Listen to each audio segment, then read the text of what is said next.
clap pour voir. Guillaume Poitvin, première. Salut Guillaume. Bonjour Basile.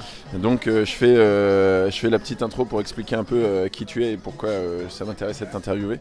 Donc on s'est rencontrés il y a 2 ans et je sais que tu voyages beaucoup, que tu fais des interviews de ton côté.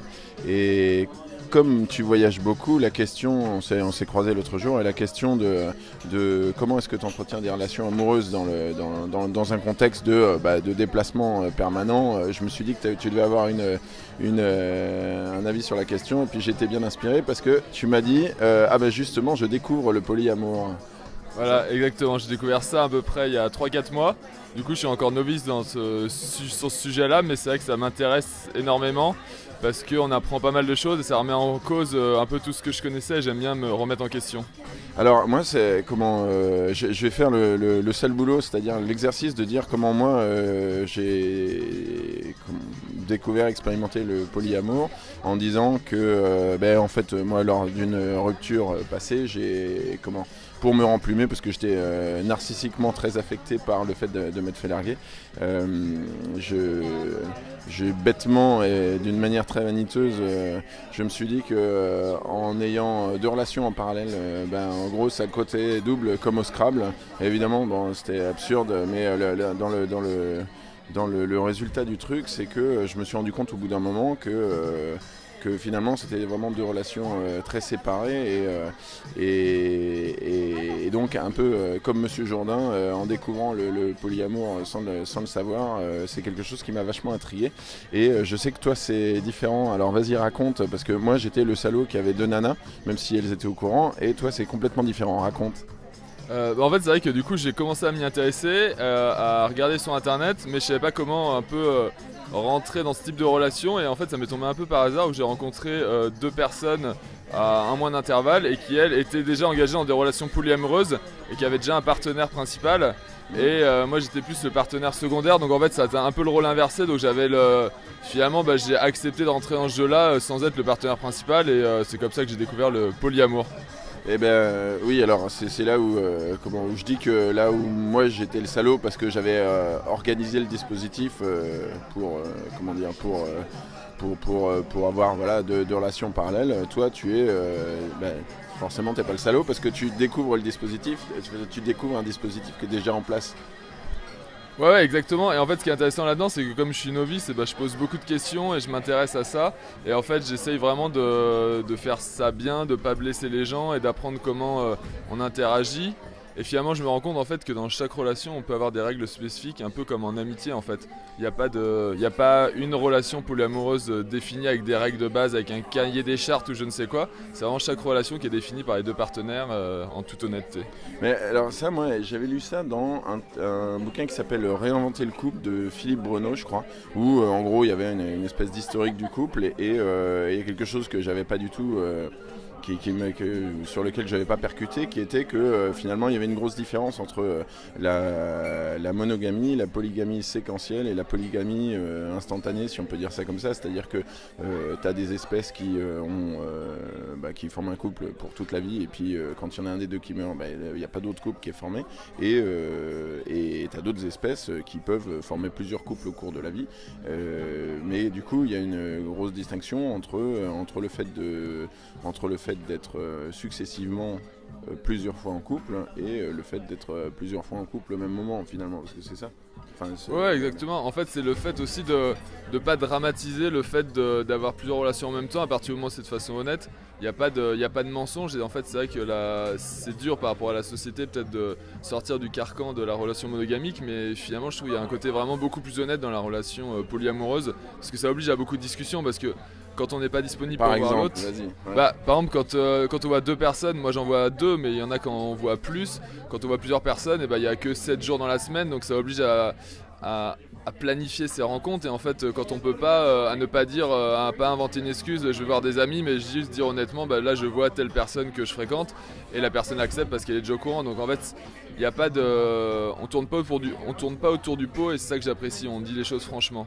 Mais c'est forcément explicite, parce que moi le souvenir que j'avais en gros, c'est finalement c'est mon expérience à moi, mais c'était une espèce de discussion un petit peu désagréable, je sais pas, mais en tout cas qui m'avait un peu mise mal à l'aise au tout début, qui était de dire bon bah voilà, moi je pas de relation exclusive en ce moment, donc avec un sous-entendu qui est suffisamment imposant dans la pièce pour que personne ne puisse ne pas comprendre de quoi on parle, mais sans avoir de partie explicite, c'est-à-dire que le but c'est pas de dire ah ben non, le mardi je vois Jocelyne, donc et puis mercredi je vois Tatiana, donc c'est toi, ce sera jeudi. Moi j'ai jamais eu ce genre de conversation dans le sens où c'était c'est même pas explicite ou implicite, mais c'est voilà, il y a une espèce de discussion un peu au départ qui est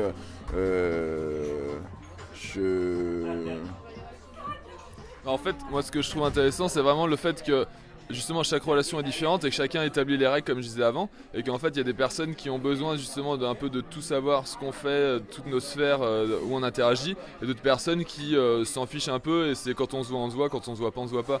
Mais en fait ça implique quand même de le discuter sans forcément donner tout en détail, mais après ça dépend de la personne s'il a besoin de savoir tout ce qu'on fait ou de pas le savoir quoi. En fait c'est vraiment... En fait ça ramène à la question de la jalousie finalement, parce que en t'entendant je me dis le fait de dire bah, mardi je peux pas parce que je vois machin ou machine, en réalité finalement ça nous ramène à les questions de jalousie.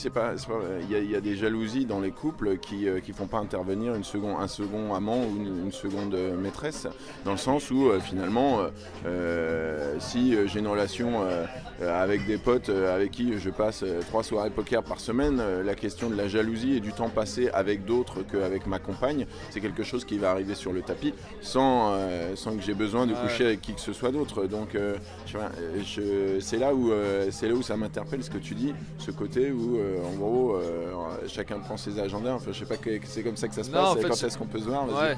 Non, en fait après il y a au-delà de que chacun prenne ses agendas, c'est que forcément le temps est limité pour chacun et qu'il n'y a que 7 soirées dans la semaine à partir du principe où on travaille et qu'on a une vie remplie. Donc en fait si faut faire des concessions dans le sens où si on voit plusieurs personnes et qu'à côté on a des potes et que dans la semaine mettons qu'il y a les 5 soirs de la semaine et qu'ils sont tous occupés et qu'on dise à notre partenaire numéro 2, même s'il faut pas les cataloguer, mais à Jocelyne, si on dit à dans l'ordre d'arrivée à l'écran, c'est quoi? Non, si on dit à Jocelyne qu'en fait on est disponible notre prochaine soirée que dans 10 jours, bah peut-être elle va pas forcément l'accepter, donc après c'est aussi faire des concessions. Et après je pense qu'il y a le côté jaloux, parce qu'on a ce côté possessif du corps de l'autre en fait, et finalement dans le polyamour je trouve il y a ce côté intéressant que prendre conscience que le corps de l'autre nous appartient pas et que finalement l'autre à partir du moment où c'est consentant et c'est honnête, il a le droit en fait d'utiliser son corps comme il le souhaite, et qui nous appartient pas à vie comme on le sous-entend dans la relation monogamique où plus jamais de toute ta vie tu toucheras à une autre personne, et qu'elle soit un homme ou une femme quoi. Ouais. Et alors du coup je suppose que ça pose la question de la définition du périmètre de la relation, parce que forcément, enfin intuitivement c'est ce qui me vient, mais peut-être que tu vas me contredire, il y a le côté quand tu t'embarques dans une histoire comme ça, là dans ton cas avec une nana ou plusieurs qui sont déjà en couple, il y a forcément un périmètre qui dit bon ben ça dans ta relation avec moi tu peux t'y attendre, mais ça tu peux pas t'y attendre. C'est-à-dire que c'est sûr qu'on n'habitera jamais ensemble, ou qu'on ne fera pas d'enfants, ou que... Enfin, j'en sais rien. Comment ça se passe? T'as un espèce de deal de départ, un truc un peu très cartésien qui est voilà, ça oui, ça non, quoi. Non, je pense en fait enfin de mon expérience, ma petite expérience de quelques mois, je pense c'est comme dans n'importe quelle relation, il n'y a pas de package de départ en fait, c'est en fonction de chaque personne. Et par exemple là, une des personnes qui est en couple et qui vit avec son partenaire principal, et du coup elle vit dans le même appart. Elle vit dans le même appart, et donc en fait je sais qu'on vivra pas ensemble, mais de toute façon je n'ai pas forcément envie, donc en fait ça dépend aussi de chaque personne, de comment elle est engagée dans d'autres relations, et après ça se met en place petit à petit, de la question d'habiter ensemble, des enfants, des vacances, de présenter aux parents aussi ou pas, à la famille en manière générale. Ah tiens, ça c'est intéressant, comment... ouais, ok, j'avais pas été jusque là dans le... Enfin, disons que comme j'imaginais forcément, mais ça doit être ma mentalité petit bourgeois, j'imaginais forcément que c'est un CDD, quoi, qu'un truc comme ça peut pas être que ça peut pas être sur le long terme, mais finalement pourquoi pas, et t'as raison. qu'est-ce que... ouais, c'est ça, est-ce que t'es invité le dimanche pour le repas de famille? Voilà. En fait, il y a tous les cas de figure. Moi, j'expérimente pas ça depuis assez longtemps pour être rentré dans ces cas de figure, mais par contre, j'ai rencontré des personnes qui m'ont raconté que une personne notamment qui m'a dit qu'elle avait ce copain principal et que les autres en fait n'étaient pas présentés, et une autre personne qui m'a dit qu'elle avait 3 relations et que à tour de rôle, en fonction, les 3 connaissaient les parents, et que ses parents lui avaient dit c'est mieux que finalement que d'être infidèle, même s'ils avaient un peu du mal au début, mais ils lui ont dit voilà, c'est mieux que d'être infidèle finalement, ce type de relation. Voilà. En fait, je pense qu'il y a rien de défini dans le polyamour, il y a tout qui est à définir. Et même si on met souvent le côté avoir plusieurs partenaires sexuels, en fait une relation polyamoureuse ça peut être aussi une relation d'amitié un peu plus intense avec où on fait juste des câlins, il n'y a pas forcément le côté sexuel derrière en fait.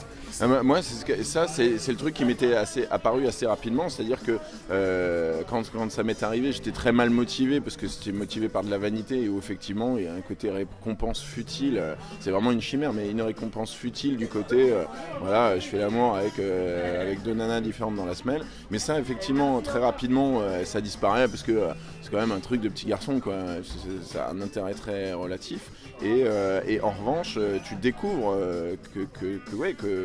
que tu es nourri par 2 relations et que c'est très différent que entre guillemets c'est pas mettre tes œufs dans le même panier, mais du coup d'avoir une seule interaction, c'est forcément moins riche que 2 personnes différentes quoi. Ouais. Oui c'est ça, c'est aussi en fait de se dire, on a toujours envie, on a un besoin naturel de mettre des mots, des définitions derrière les mots, et finalement derrière le polyamour, en fait ça peut être entre une relation d'amitié, une relation sentimentale longue durée, un plan d'un soir, en fait c'est un peu un entre-deux, en fait chaque relation est unique et en fait il n'y a pas besoin de mettre des mots derrière à partir du moment où les 2 partenaires sont consentants et sont d'accord sur la définition de notre relation propre, c'est ça qui importe quoi.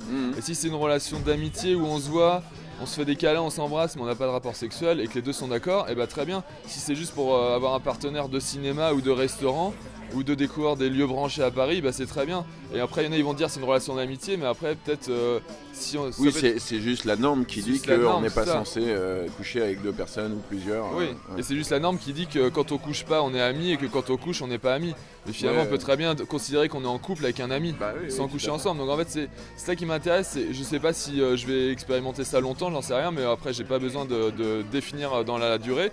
Mais ce qui m'intéresse c'est que ça remet en cause tout ce que je connais et tout ce que la société nous inculque et je trouve ça intéressant en fait.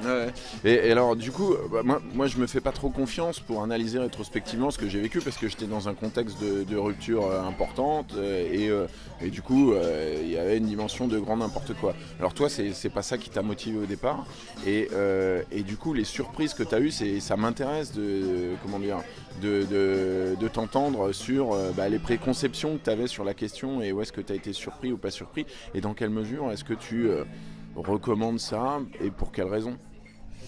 Au début j'avais un peu l'idée préconçue comme tu disais qu'une relation polyamoureuse c'est forcément un CDD, il y a forcément une date limite et qu'il y a le côté un peu pas sérieux. Et finalement je me rends compte en fait dans les faits qu'il y a des gens qui vivent de façon polyamoureuse depuis super longtemps, des décennies. Et donc ça m'a impressionné et puis même moi ça fait quelques mois. Je sais pas si je me projette spécialement dans la très longue durée avec les partenaires que j'ai, mais en tout cas au jour, je considère ça très sérieusement. Et là par exemple je pars dans une semaine en vacances avec l'une de ces personnes-là. Et en fait, est-ce que je recommande ça je sais pas si je recommande ça à ceux qui veulent tenter l'expérience, mais en fait ce qui est intéressant c'est que ça implique de vraiment beaucoup communiquer, de travailler sur soi-même, sur sa jalousie. Et donc en fait ça apporte potentiellement beaucoup de choses. Après c'est vrai que c'est comme tout, ça correspond pas à tout le monde et s'il y en a qui sont très heureux en relation monogamique, tant mieux et qu'il n'y a aucun intérêt à aller voir ailleurs et à expérimenter le polyamour quoi.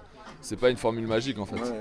Et alors du coup sur les questions, parce que en t'entendant et sur, il y a forcément des périodes, c'est-à-dire que je suppose qu'il y a des gens qui vont faire une espèce de garde alternée, il y a un film qui sort en ce moment là sur ce truc là,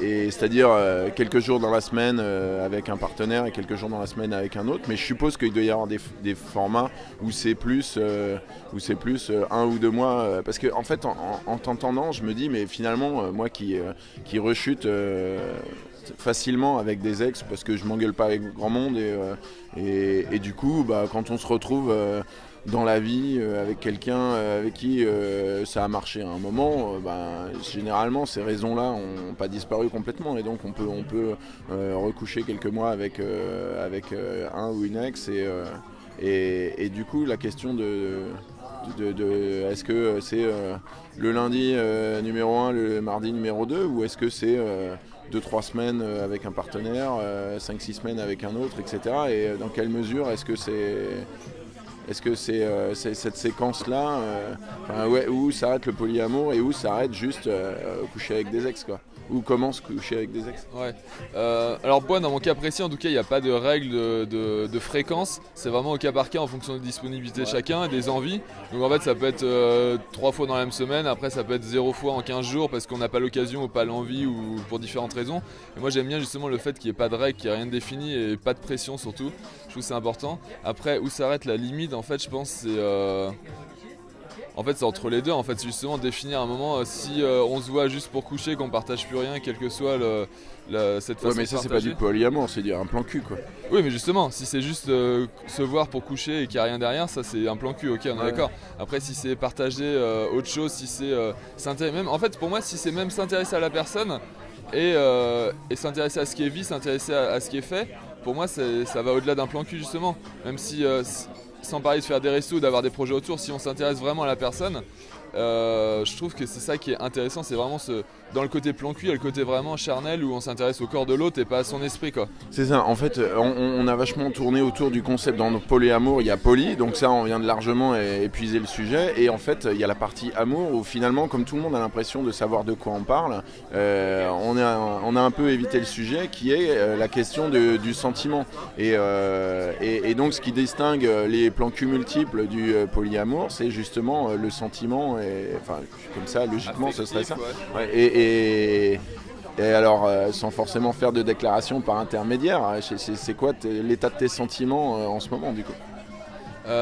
Après, je sais pas si je suis amoureux en fait de ces personnes de la même façon que j'ai pu l'être auparavant dans d'autres relations antérieures, mais en tout cas j'ai quand même de l'affection envers ces personnes, et quand je les vois en fait j'apprécie vraiment les voir, et je les vois pas juste parce que je sais qu'il y a potentiellement la possibilité de coucher ensemble, quoi. Et ça qui m'intéresse, c'est que je me préoccupe vraiment de ces personnes, de ce qu'elles vivent, de leur haut et de leur bas, et que je suis là, je suis présente pour elles.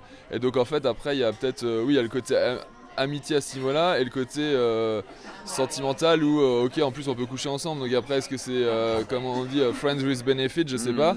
Et j'essaye de pas mettre d'étiquette en fait de manière générale sur tout ce que je fais dans ma vie, et donc en fait ouais, j'ai quand même de l'affection, et ça m'importe en fait de savoir ce qu'ils font, ce qu'ils vivent, de savoir que je leur apporte du bien-être au quotidien par ma présence et par nos échanges et par ce qu'on vit, quoi. Et alors, est-ce que tu as le spectre de la hiérarchie qui t'effraie ou pas ? Ce côté, je sais pas si ça t'est déjà arrivé, tu vas nous dire, mais ce côté, j'ai 2 partenaires et en fait, je sens que mes sentiments s'amenuisent pour un partenaire et se renforcent pour l'autre, et où du coup, ce truc-là, je suppose que dans ce contexte, tu dois à la fois peut-être avoir un sentiment de culpabilité et te demander est-ce que c'est parce que je nourris moins une relation que l'autre se renforce, ou est-ce que tu prends ça comme il y a des gens avec qui ça marche et d'autres avec qui ça marche pas. Ouais, moi je prends plus ça, il y a des gens avec qui ça marche, il y a des gens avec qui ça marche pas, comme dans n'importe quelle relation. Et finalement en fait c'est la vie aussi qui fait que des fois ça marche pendant un temps, des fois ça marche pendant moins longtemps. Et en fait si c'est en polyamour, c'est comme dans une relation classique, c'est pas grave, on s'explique, on se sépare et on arrête de se fréquenter, ou on se refréquente plus tard. Et de la même façon que comme les personnes que je fréquente ont un copain principal, finalement je sais que hiérarchiquement forcément je suis pas le principal, je suis le secondaire, donc déjà il y a forcément une hiérarchie. Après et ça il y a quelque chose de confortable là-dedans, c'est-à-dire que toute la dimension de la construction, je suppose, où quand quelque part dans le sens classique, quand tu es un couple, si tu investis dans un appart ou que tu décides d'acheter une bagnole ou je sais pas quoi, tous ces trucs-là, toi tu es forcément hors de ce schéma. Ouais. Oui, c'est sûr. Après, il y en a qui vont dire du coup tu t'engages pas, c'est ta peur de t'engager, ou peut-être, je sais pas, j'ai pas encore été. Il y a des tas de couples monogames qui s'engagent pas. Mais voilà. Après, ce que j'ai bien aimé, comme la réflexion que j'ai eue l'autre fois avec une de mes partenaires, c'est en fait le fait de dire que quand on a une relation monogamique, quand on flash sur quelqu'un d'autre, et du coup on va rompre avec la première personne, aller avec la deuxième, et peut-être au bout de 15 jours se rendre compte qu'en fait ça marche pas, et du coup on aura tout perdu. Alors que dans la relation polyamoureuse, il y a ce côté un peu période d'essai, c'est qu'on est en couple, on rencontre quelqu'un, on se dit ok je vais tester, et si au bout de 15 jours ça marche pas, on se sépare bons amis, et puis on a toujours l'autre personne. Après c'est peut-être vouloir le beurre, l'argent du beurre, je sais pas, mais je trouve qu'il y a un côté intéressant de pas de pas être totalement exclusif et de pas tout casser pour un coup de tête et après ne vouloir regretter de pas pouvoir revenir en arrière. Bah c'est ça, enfin dans le truc traditionnel, il y a la limite qui est tracée à la relation sexuelle, où en gros à partir du moment où tu as passé le cap de la relation sexuelle, c'est que tu as fait un truc interdit. C'est ça. Mais alors du coup, est-ce que c'est cloisonné ou est-ce que c'est un peu plus en mode hippie où tout le monde connaît tout le monde? C'est-à-dire que par exemple le mec principal de tes partenaires, tu les connais ou pas? De une des personnes, ouais, je le connais, on a déjà fait des soirées ensemble. Et tu le connais d'avant ou tu le connais depuis, et puis il sait de quelle nature sont les relations avec ta partenaire? Je le connais pas d'avant, je le connais depuis, et oui, effectivement, il est au courant. D'accord. Et en fait, ça m'a pas choqué outre mesure, on a passé une soirée, voilà, et ça me paraissait normal, c'était une soirée entre potes, et il n'y avait pas rien de choquant, quoi. Et c'est, comment dire, forcément, ce qui vient à l'inconscient, enfin en tout cas qui me vient à moi, je sais pas si ça vient aux spectateurs, c'est dans quelle mesure est-ce qu'il y a une dimension de recrutement pour des plans à plusieurs, ou est-ce que ça finalement c'est pas évoqué, et parce que ce qui est... Ouais, tu vois où je veux en venir. Ouais. Bah en fait dans mon cas présent ça n'a pas été évoqué, mais après je pense, enfin c'est comme tout, ça peut être évoqué et être pris en compte. Après le fait que dans cette soirée là en particulier, bah, du coup comme elle avait son copain principal, et bah c'était lui son copain de la soirée. Ouais. Après je sais que ça peut paraître bizarre, et puis moi j'étais pas venu j'étais venu pour la voir et pour passer une soirée avec des potes, et c'était une soirée jeu, donc il n'y avait pas de souci, j'étais pas venu là pour me dire allez, je vais passer la nuit avec et compagnie.